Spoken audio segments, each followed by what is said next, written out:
Good evening, everyone, and welcome. As most of you know, I'm Craig Snyder, the president of the World Affairs Council of Philadelphia.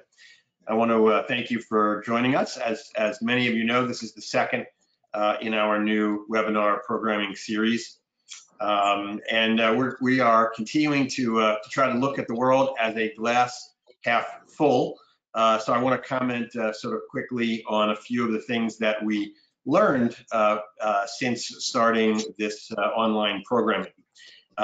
First, as tonight shows, when we are able to be joined by a distinguished guest and thought leader currently in Singapore at 6 a.m., I add with thanks to our guest. This shows the reach of our virtual platform now being truly global in a way that's obviously not possible with live events. Likewise, the audience tonight, over 100 folks joining, coming from 17 states all across the country. We're able to include in this kind of programming former members of the World Affairs Council of Philadelphia who may have relocated, many folks who've traveled with us on our educational tours, members of other World Affairs Councils from around the country, and just interested Americans who otherwise wouldn't be able to partake of our programs. And right here in Philly, we have had some of our current members tell us that it's sometimes hard for them to get to our in-person programs because of schedules or location issues. And then in some ways, this platform actually makes our content more accessible, even for those who are local. We're also pleased that we're able to have in this audience more high school and college students and teachers as well than customarily attend our live events. So again, a number of glass half full features. I want to thank all of you who used our pay as you wish option for the program. Obviously, revenues of our organization, like nearly everyone else's, have been hard hit by the current situation. And we need to earn your continuing support in order to continue to provide content on any platform. If you have any technical issues come up during the program, please use the question bar, and the Council's Vice President for Programs, Haley Boyle, will be able to help you behind the scenes. Later in the hour, we will be taking questions from you, our audience. The way that works is that for you to ask a question, you have to use the raise hand button. And if your question is selected, I will announce your name, and then you'll receive a prompt to unmute your microphone, at which point you'll be able to ask your question out loud for the full group to hear before being muted again. So on to this evening. As you know, we are joined by Dr. Adam Garfinkle, currently a distinguished visiting fellow at the Rajaratnam School of International Studies, Nanyang Technological University in Singapore, and a senior fellow of the Foreign Policy Research Institute right here in Philadelphia. Adam is an old friend of mine and of the Council's, and is a provocative and thoughtful thinker, particularly on issues that relate to the Middle East. So Adam, we build this discussion as being about the three shooting wars in the Middle East: Libya, Yemen, and Syria, as you know. So I'd like to ask you to make just a bit of opening remarks, kind of a quick overview of how you would describe the current situation in those three conflicts, and then we'll dive in a little deeper. Okay, it's good to be back in the warm nest of the World Affairs Council. It's been many years since I've done a WAC program. I haven't lived in the Philadelphia area for more than 20 years. And it's nice to see you again. Last time I saw you and you saw me, we didn't look quite like we look right now. That's the way it goes.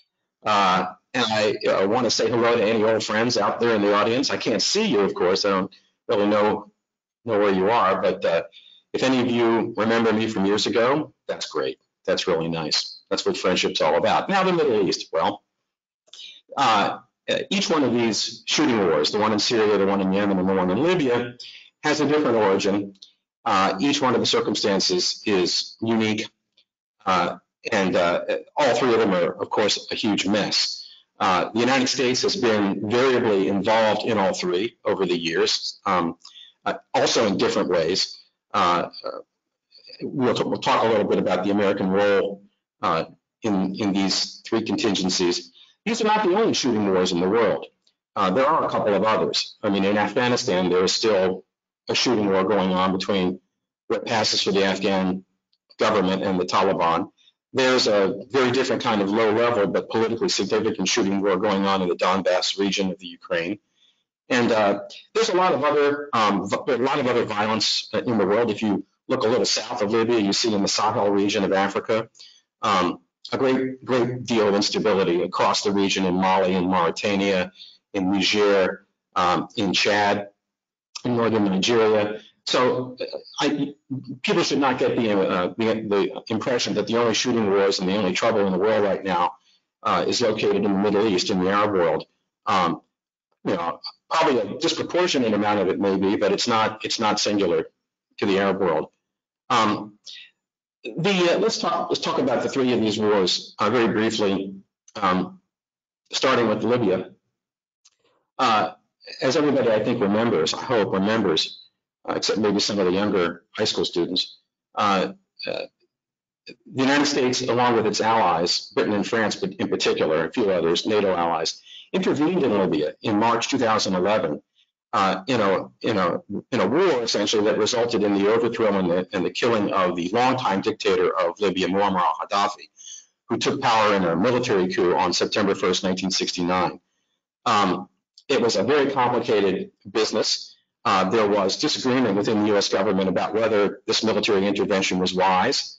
I myself, as well as, not that I matter, but all the Joint Chiefs of Staff and the chairman of the Joint Chiefs of Staff and the Secretary of Defense at the time argued against doing this because it seemed to them, and it seemed to me, that the fragility of the Libyan state was such that if you smash, it's like smashing a crystal with a ball-peen hammer.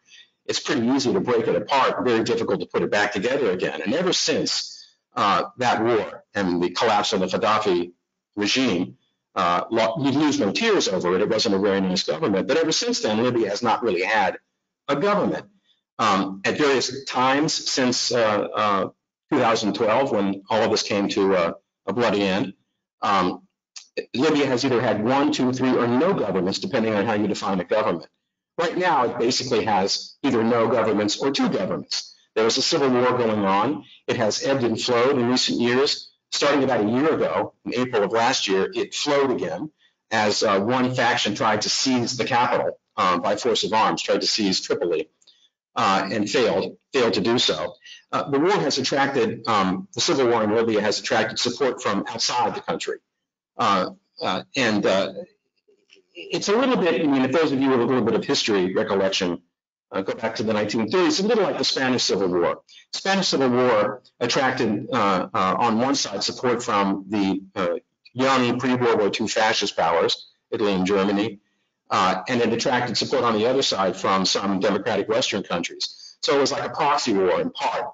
And Libya is very similar to that. The civil war inside the country is quite real, but there's also a layer of support that in the region as a whole turns the Libyan conflict into a kind of proxy war. And what you basically have is, on one side of it, in support of Khalifa Haftar and the Libyan National Army, the insurgents in this particular case, you have Turkey and Qatar in helping, and Egypt, and let me get that backwards. You have Saudi Arabia and Egypt and United Arab Emirates trying to help, and Russia, trying to help Khalifa Haftar. And on the other side, the government in Tripoli is supported by Qatar and Turkey. And also, they are associated with a United Nations process designed to create a single government that has failed.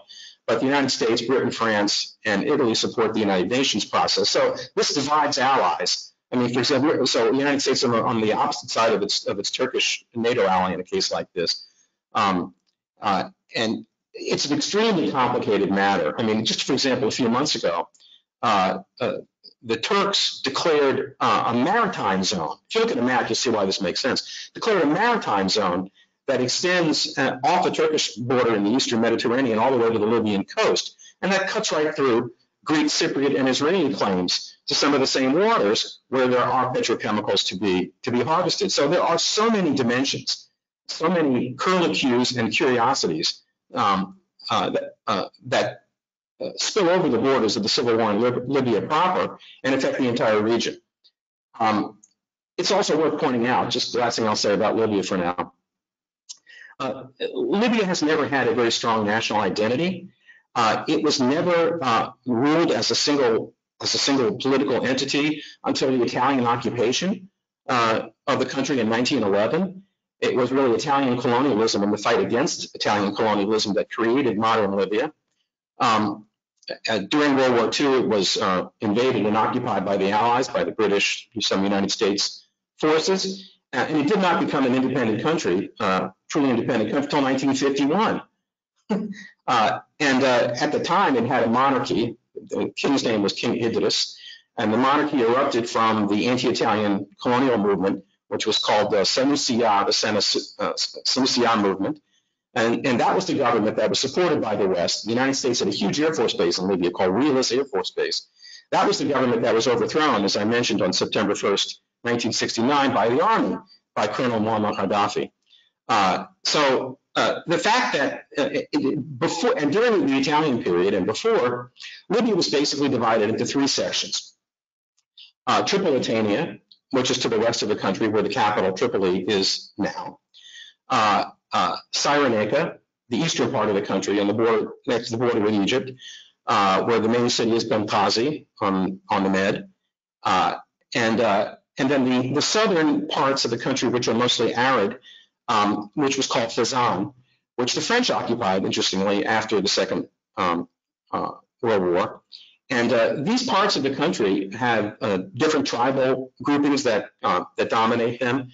They've never seen themselves really as Libyans. They think of them; their identities are described by religious affiliation, by local characteristics, by tribal associations. And right now in the country, you've got a huge mix of all of these factors, so that it's very hard to find coherent actors on a national scale. There are very few people who represent Libya. Some represent Cyrenaica, some represent Tripolitania, Benghazi, Tripoli, Misurata, Zintan, Sirt, all these habitable places, where there are groups of people who've been living for a very long time. The northern part of the country, all along the coast, and in Tripolitania and Cyrenaica, the people speak Arabic. They are Arabs in that sense. Their Arabism is layered over, because before people spoke Arabic in North Africa, they spoke Amazigh or Berber languages, which shows because in the south of the country, there are very few Arabs living there. They're mostly Tuareg people. And Tuaregs are a group of people, the blue men of the desert, you may have heard of them, who do not speak Arabic. They speak a Berber or Amazigh language. I don't think Tuareg and Amazigh are mutually intelligible, but they come from the same language family. So it's a somewhat heterogeneous place. It's a huge spot on a map. If you look at Libya on a map, it looks enormous, right? But there are only about 6.8 million people who live there. And there are more people who live in the greater Philadelphia area than live in Libya. And that number is probably an overcount. So, but Libya has oil. And the money from the oil was used by the Gaddafi regime basically to co-opt and buy off and divide the various factions in the country, and was able to control the place, more or less, from 1969 until 2012. So much for Libya. Now let's move to Yemen. Yemen's maybe not quite as complicated as Libya, but it's plenty complicated. So again, Yemen, historically, there's been civilization in Yemen circled around the mountains in the northern part. May I interrupt you for just 1 second? Sure. We're getting a little bit of sort of feedback on your microphone. If you turn your volume down a little bit, it may help. If I turn my volume down, which means I have to find it, Craig. That is good. My engineer is now going to assist me because I don't I don't see where I turn the volume down, Not a problem. except if I do. There's usually something up here that should. Yeah, I'm F8. I'm really afraid to touch anything. I'm afraid the whole thing is going to just, go through the time-space continuum. All right, let's see. That's the volume right there. Excellent. We can turn it down. How's that? Is that better? Is that a better sound? A little bit better. Okay. Good. Thank you. Thank you, Madam Engineer. Back to Yemen. So let's really quickly, Yemen. So Yemen also, the core of the Yemeni civilization up in the mountains around Sana'a, the capital, thousands and thousands of years. But Yemen in its modern form is relatively new. The southern part of Yemen, based around the port of Aden, very famous place, is different in terms of tribal and also religious affiliation from the rest of the country. Yemen has a very unusual form of Islam. It's singular in Yemen. It's the only place where it exists, Sayyid Islam. It is technically Shia, but its jurisprudential nature and its rituals and traditions are more Sunni-like than other Shia groups. So it's really unto itself. Many of you may remember, during the Cold War, Yemen was not a unified country. There was something called the People's Democratic of South Yemen, which called itself a Marxist-Leninist state. How a Marxist-Leninist state can exist in a place like southern Yemen is a curious, no proletariat or anything, kind of a curious phenomenon. The country was unified in 1990. But there's still major differences between the northern part of the country and the southern part of the country. Again, it's religiously different, the tribes are different, economy is different. It's a very poor country. It's the poorest country in the Arab world. It has water stress and no oil, and it has the highest female illiteracy and infant mortality rates in the entire Arab world, but it's a large country by Arab standards. There are about 30 million people in Yemen. So almost 4 or 5 times larger than Libya in terms of population. And basically what happened was, after Yemen existed for a dozen or so years as a unified country, disagreements and fissures and patronage networks using the military, people started to get angry at one another. They started to resent one another. And the leader at the time, President Saleh, made a couple of big mistakes. He alienated a very large tribe called the Houthis, who took up arms and fought against him for, depending on who you spoke with, they actually wanted to take over the government, but that wasn't their initial aim. They just really wanted a fair share of the pie. They wanted more positions in the military. They wanted more aid from the center and so forth. And at a certain point in all this, really starting back around 2015, for reasons that are complicated and have to do with American policy, have to do, for example, with the Iran deal, Saudi Arabia, under the aegis of its then relatively new young crown prince, Mohammed bin Salman, decided to intervene in Yemeni squabbles on the side of the government. And it claimed that Iran, its regional Shia nemesis, was involved in supporting the Houthi rebellion against the central government in Sana'a. The Iranians were probably nosing around to some extent, but actually it was the Saudi intervention in Yemen that actually created an opening for the Iranians to really come into Yemen in a big way. If the Saudis had minded their own business, there wouldn't be a war of this scale in Yemen. The United States has interest in Yemen because in the southern part of the country, sort of just to the east of Aden, in what is called the Hadramaut, the land of death, basically, because it's so arid, very little can live there. Al-Qaeda and elements of the Islamic State, Salafi fanatics, entrenched themselves in Yemen. And a pretty large chapter of militant Salafi warriors, let's call them. Some people call them terrorists. You can call them whatever you want. They're not nice guys as far as we're concerned. And the United States government has engaged in selective military operations, drones and bombings to try to decimate the leadership. And that includes a famous case of an American citizen killed by the United States government without due process, a guy named Anwar al-Awlaki. Not a very nice guy, again, from our point of view, but I don't know, I'm still a little bit churlish about the idea of the United States government killing an American citizen like that without due process. But we can argue about that later if you want. In any event, the United States, the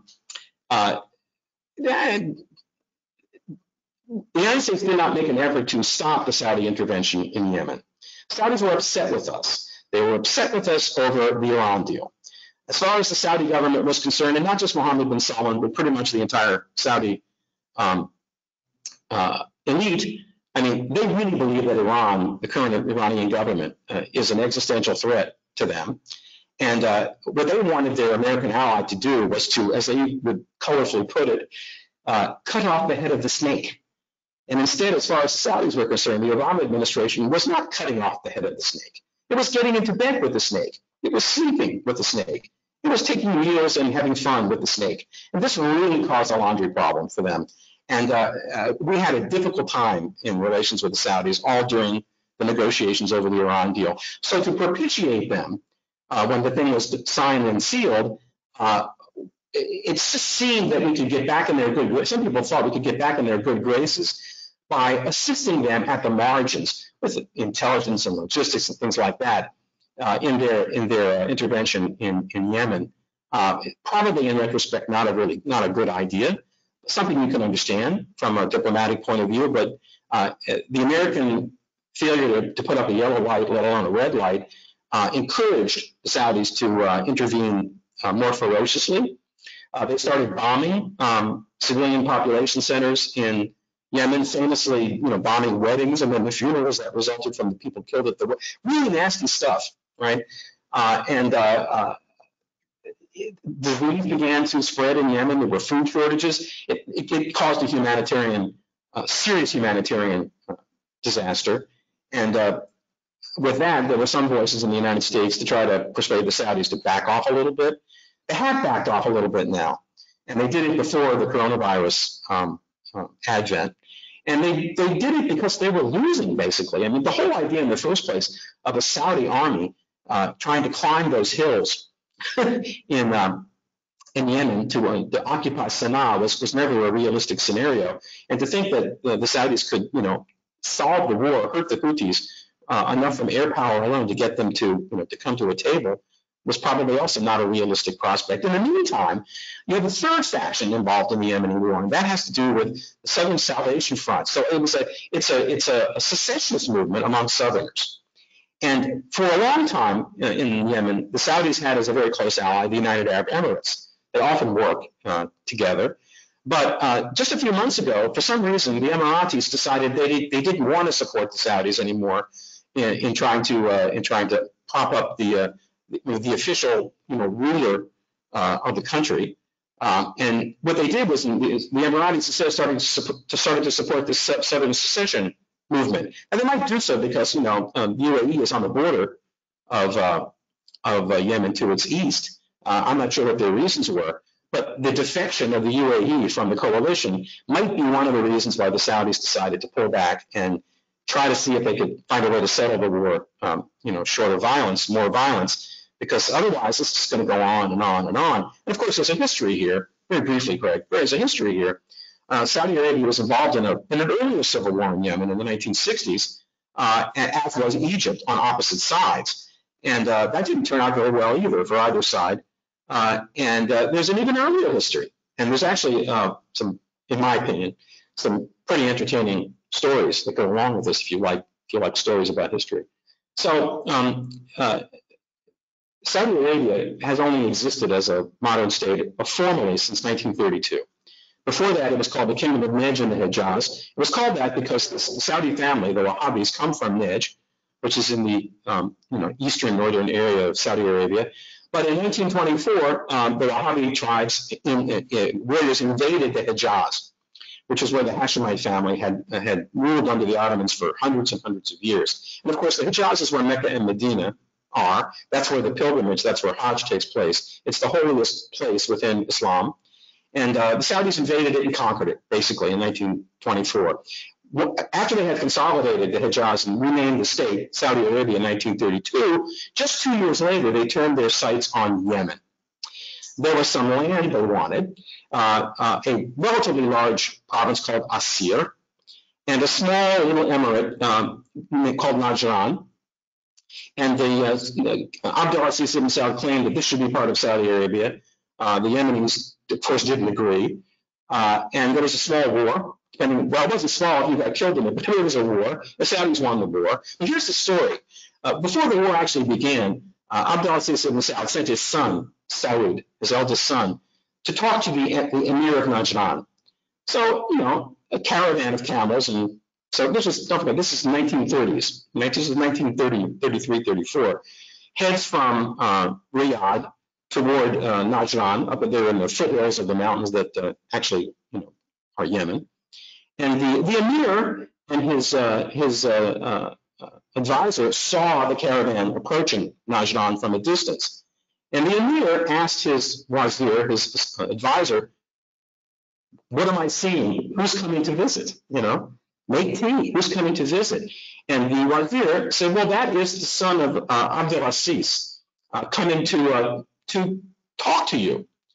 And he said, you mean a Bedouin, a Saudi, a nomad? And he said to his wazir something like this. This is how the story goes in the literature. Who is this filthy Bedouin who comes to beg from me? Because the Yemenis, civilized sedentary people living up in these mountains for thousands of years, right, looked upon the Arabians of the desert, the nomads, as kind of hillbillies in a way. You know, non-literate, sort of uneducated, primitive people who thought that, you know, sheep fat was an entree. So, of course, Saud did not come to beg. He came to threaten. He said, if you don't do this and do that, and you don't turn all your stuff over to us, we're going to invade you. And the Emir of Najran told him, go to hell, so to speak. And then the Saudis invaded, and he lost his emirate. It turns out that a lot of Yemeni nationalists, such as they are, never forgot this war. They never forgot Asir being taken away by the Saudis in 1934. In the 1990s, some oil was discovered, possibly, in Asir. Saudi Arabia already has a lot of oil. Yemen doesn't have hardly any.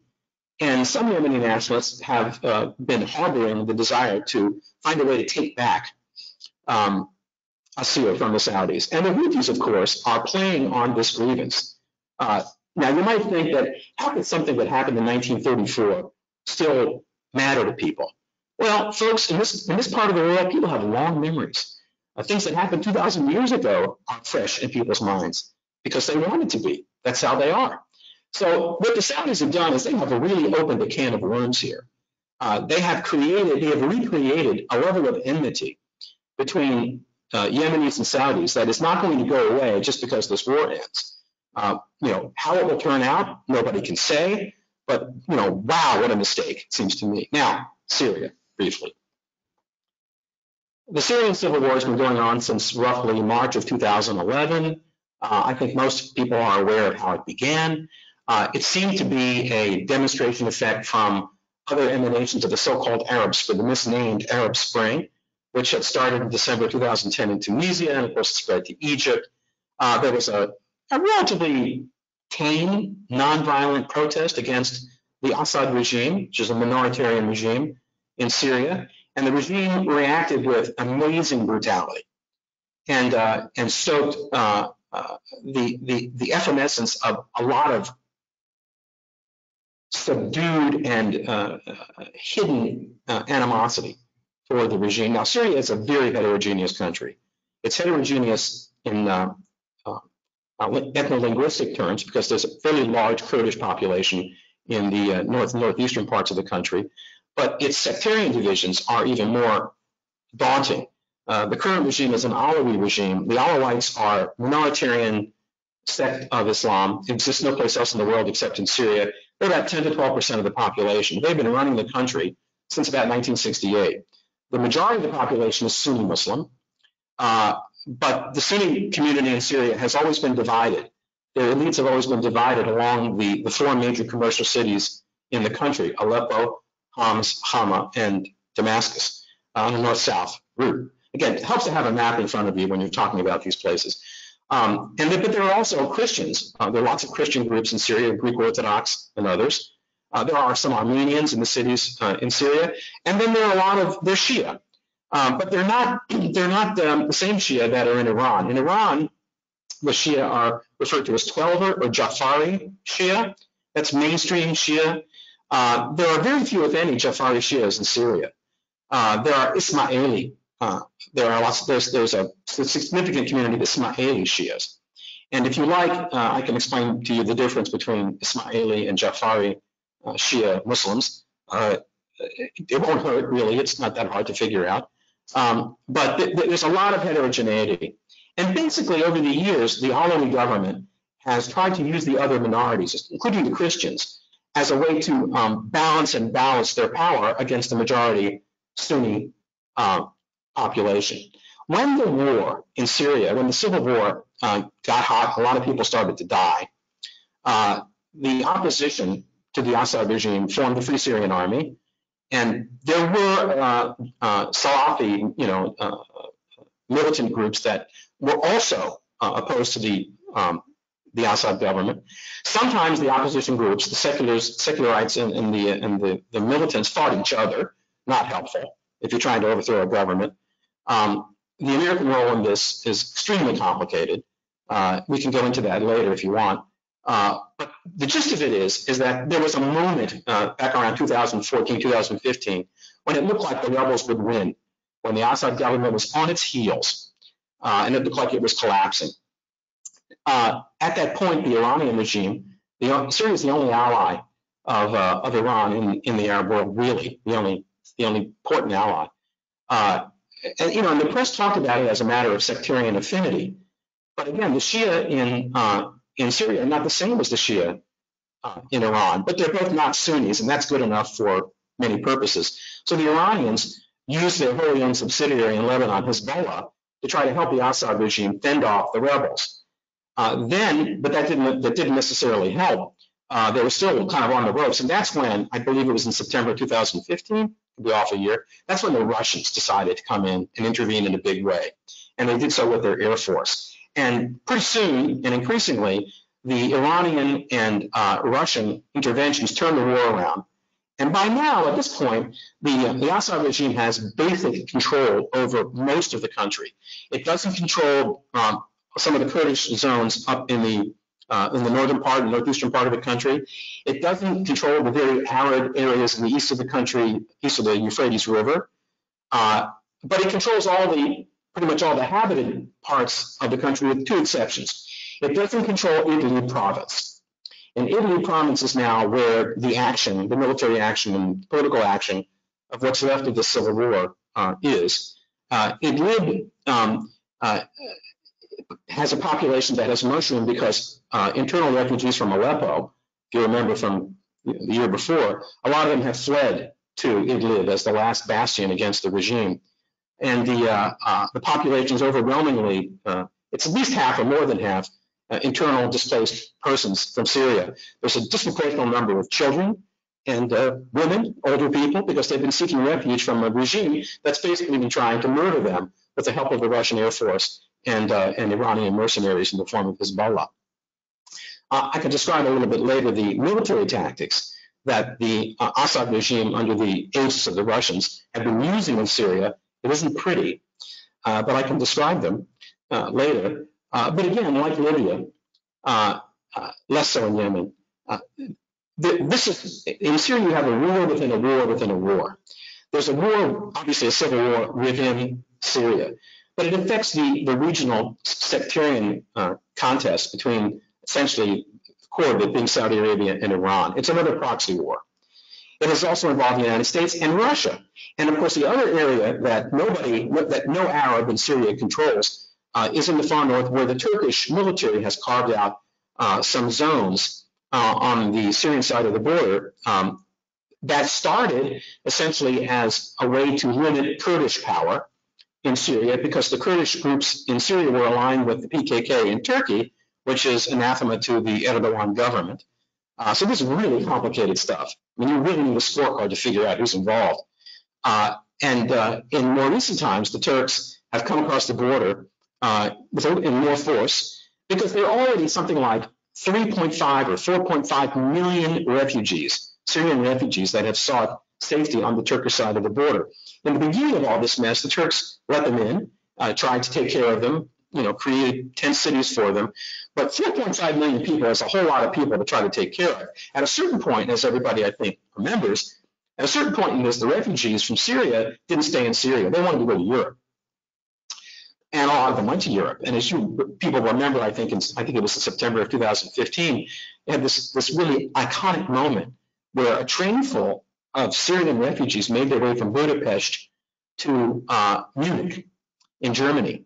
And that, of course, and Bundeskanzler Merkel let them in and said, this is Germany's moment to unpack a lot of its historical baggage. I was in Berlin, actually, when that happened. It was a very interesting moment. A lot of people have concluded from what happened afterwards that Angela Merkel made a huge mistake by allowing all these Syrian refugees into Germany. It has affected German politics, and the refugees issues has affected politics throughout Europe and into Eastern Europe. But I think she actually did the right thing for other reasons, larger reasons. We can discuss that if you want. But you see the ramifications of the civil war in Syria extend even to the European Union. And I personally think, and I argued back at the time, that not the main motive, but one of the Russian motives in intervening in Syria and bombing people and creating a refugee flow was quite deliberately to undermine domestic politics in the European Union and to undermine the international power of the European Union. And that's worked. The Russians, if that's what the Russians wanted to do, that's pretty much succeeded. Adam, let me jump in if I can, because I want to save some time for questions from our audience. I've got two things to ask you to kind of focus on before we turn to the audience. Yeah. So the first is what I thought very, very interesting and important piece that you wrote about a month ago, sort of proposing a kind of a hypothetical solution with the title "What to Do About Idlib." Can you give our participants a thumbnail view of that? Yeah, very briefly, if I can, very briefly. The Singapore sun is very hot, and sometimes it addles the brain. So I'm walking around the garden outside of my apartment, and I'm thinking, can nothing be done about this? I mean, you've got more than 1 million refugees, a couple of million people sandwiched in between an army trying to kill them, basically, and the Turks coming the other way. They're going to be stuck in a war zone. Isn't there anything that can be done to avert this humanitarian catastrophe? And it's been clear from the very beginning that there are really only two military forces in the region strong enough to suffocate the violence in Syria. One is the Turkish military, and the other is the Israeli military. Now, the Israeli military, people just simply dismiss the idea that Israel would intervene in Syria. It's not welcome there from a social, ideological point of view. No Israelis of any significance have ever even raised the idea of an Israeli intervention in Syria under any aegis or with any partner. The Israelis don't want to have anything to do with it, really. They just want to cordon it off and hope it eventually goes away. It's a complicated subject in Israel. But it seemed to me that, at least as a thought exercise, what would happen if the Israelis and the Saudis, along with the Turks, who are already deeply involved, what if the three of them brought together brought to the table by U.S. diplomacy, what if they could find a way to suffocate the violence, stop the siege of Idlib, get rid of the Assad regime, harm Iranian and Russian interests in that country? What if there were a way to do that? How could that happen? And would the risks involved be possibly worth the benefits? So I sat down with a pencil and I sketched out a scenario. And I knew when I was doing it that the likelihood of it ever happening was small. I knew that. But I sketched it out, and I basically created 7 reasons why you could make an argument that this was a good idea. First of all, you would save more than 1 million lives, innocent lives.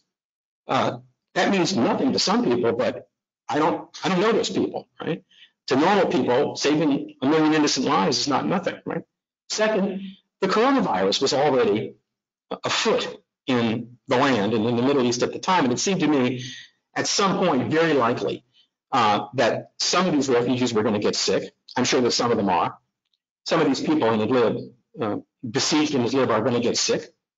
They have no medical facilities to help them to speak of, because the Russians have systematically bombed every hospital, every clinic, every school, and every bakery talk about why the bakeries, in a policy of migratory genocide, which they learned in Afghanistan and practiced in Chechnya. So they are crowded together, and they're living in tents up near the Turkish frontier. They're going to get sick, and they're either going to die from their sickness, or they're going to carry it into Turkey, or if there is more military action, in the fog of that military action, some of them are going to make their way into the Balkans, into Europe, and from there into the rest of Western Europe.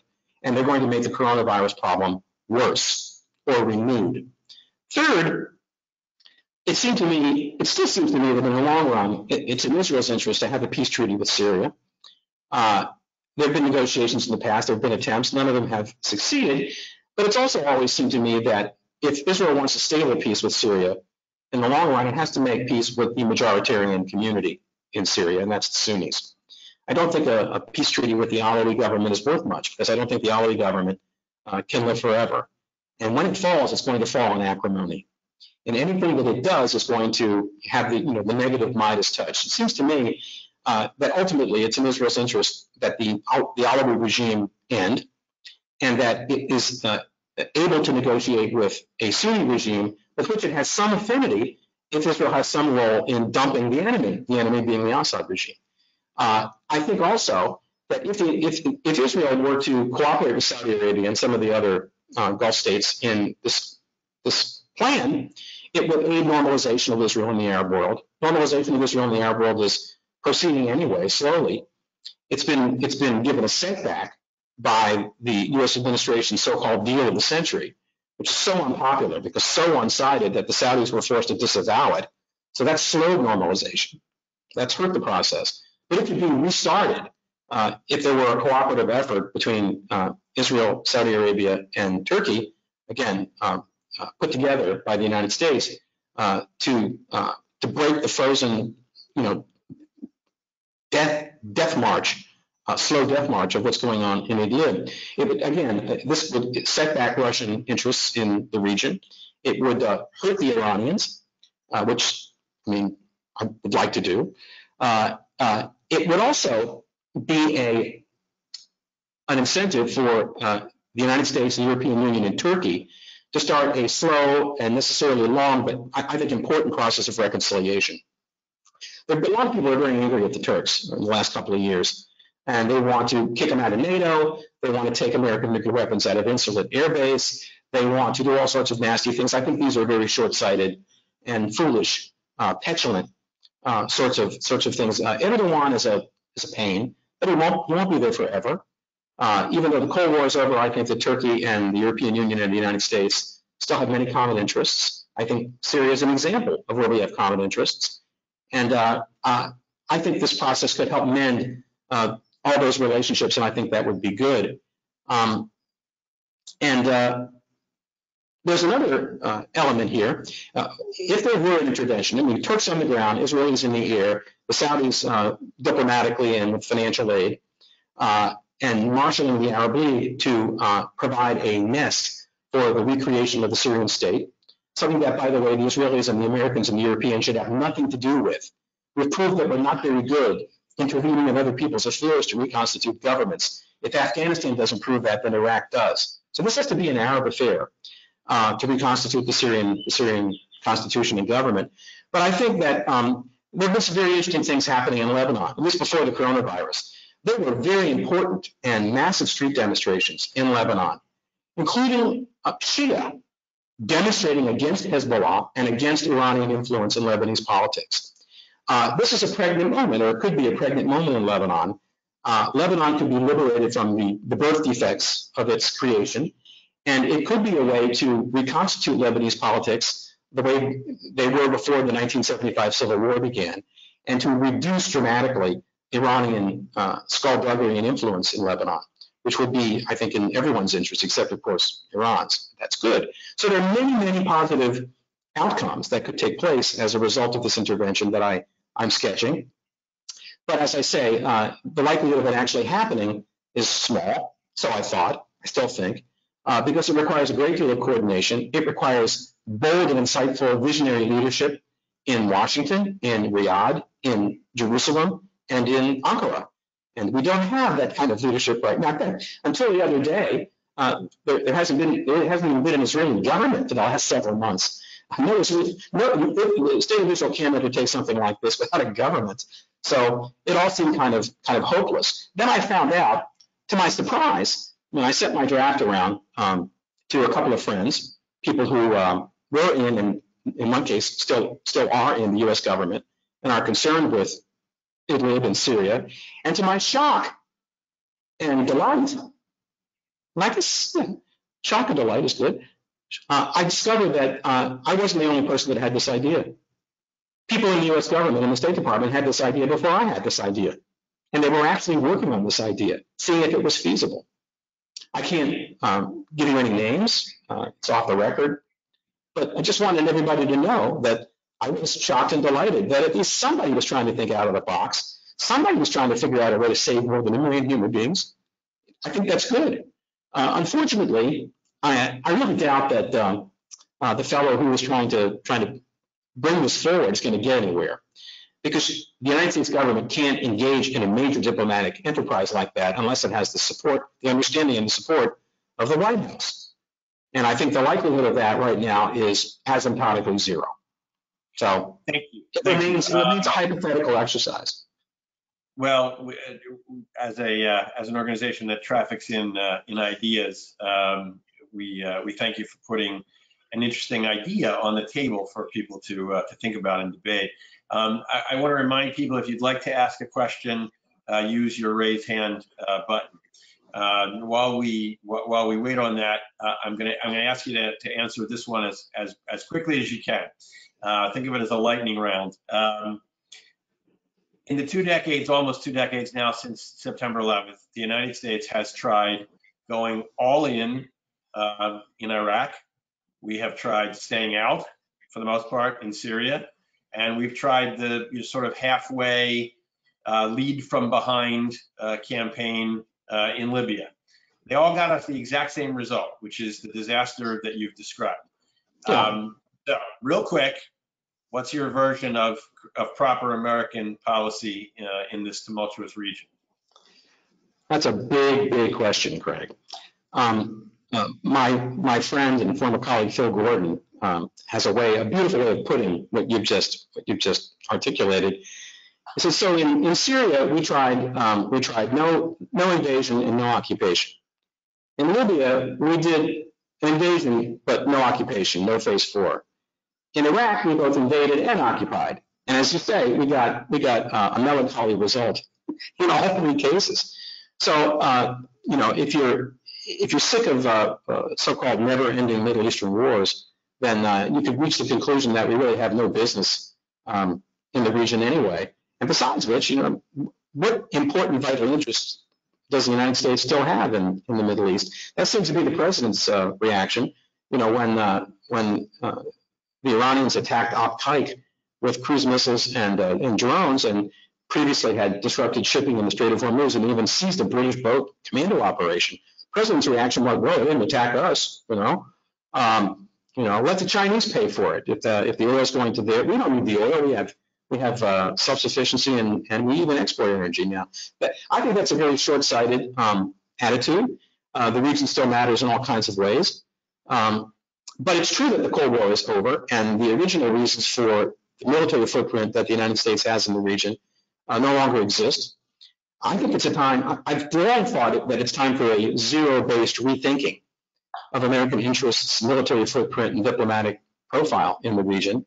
I think we need to separate our vital interests, which are really important to us, from all the peripheral things that we, as control freaks and still nursing a Cold War hangover, that we still do that we don't need to do, and that are actually in some cases counterproductive. So we need to sort through our metabolism in the region and our reasons for that metabolism, and we need to downsize what we do.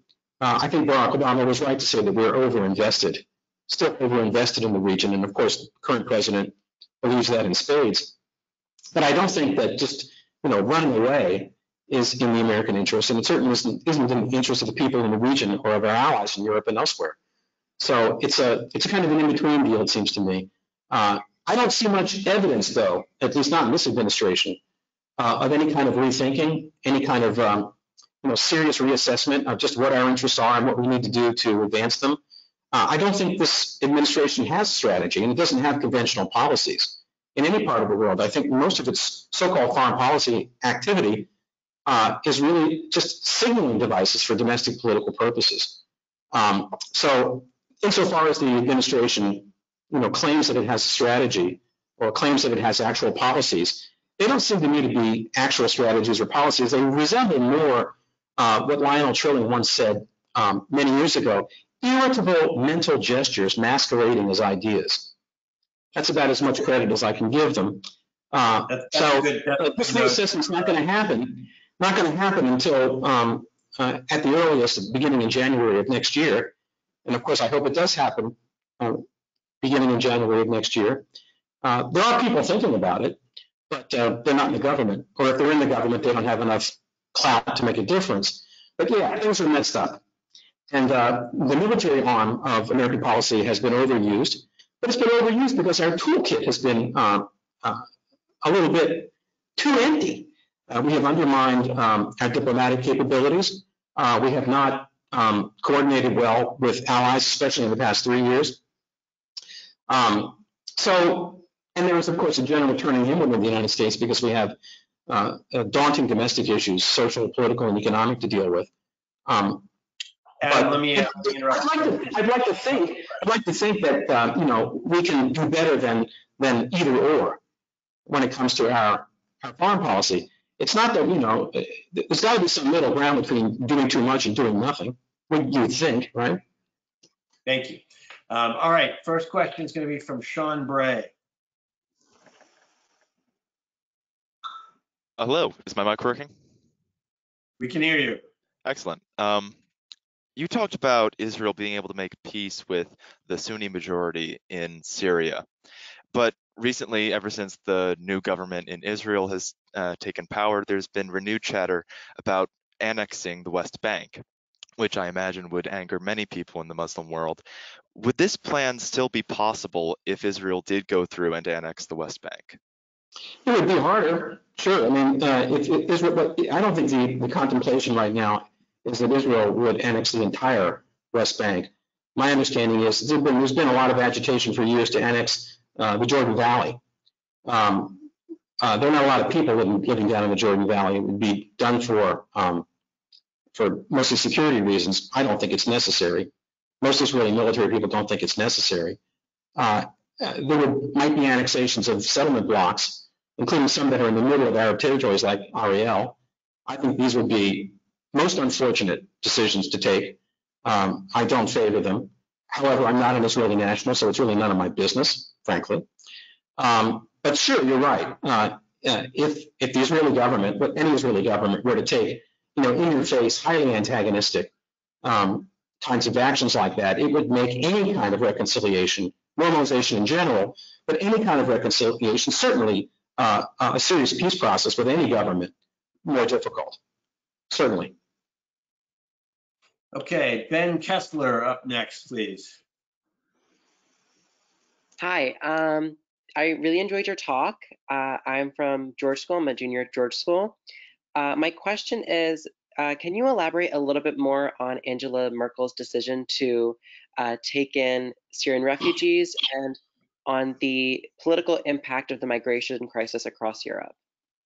Right. I neglected to say, and I'll take the opportunity now to correct myself, it's not just Syria that's been a funnel of refugees into Europe. Of course, Libya, after the government was smashed and there was no control anymore, huge numbers of people, Arabs, people from sub-Saharan Africa, poured across the Mediterranean into Italy and from Italy into other countries. So, before the vast flow of Syrian refugees in 2014-15, there was a prior flow, probably equal in magnitude, into Europe via the vacuum that the war created in Libya.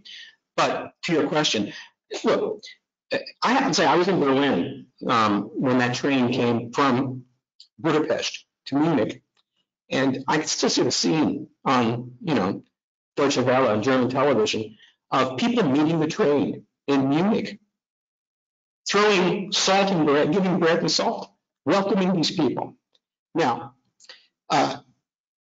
If you know any German history, and if you know what Germans had been going through for the past 70 years in trying to lustrate their souls in their own historical record, this was a major turning point, it seemed to me.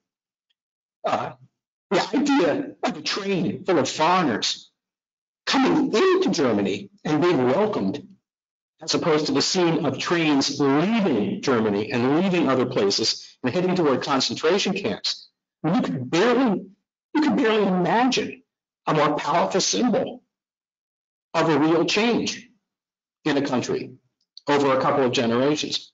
Now, I think Angela Merkel knew at the time that there would be another shoe dropping. I think she knew that there would be a backlash against this basically importation of foreigners. I don't think she knew that the AfD would grow as powerful as it did, especially in the eastern former DDR Länder. I don't think she really had a grip on just exactly all the political ramifications that would take place. But I think even knowing then what she knows now about what happened, if she had to make the decision again, I think she would make the same decision. Again, for these larger historical reasons, these psycho-national reasons, I think she would make the same decision again, and I would support her in making that decision again. Thank you. Well, we like to begin and end these programs on time, so I'm going to prepare to adjourn for this evening. Adam, I want to thank you once again for your participation. We're getting up at dawn to do this, especially. I'd like to ask our audience, please take the survey at the end of the program so we can learn from you how to make this platform work for you as well as we can. We do have several upcoming programs already open for registration on a wide range of important topics, so please come back. Please tell your friends. In the meantime, everyone stay safe and healthy, and we're adjourned.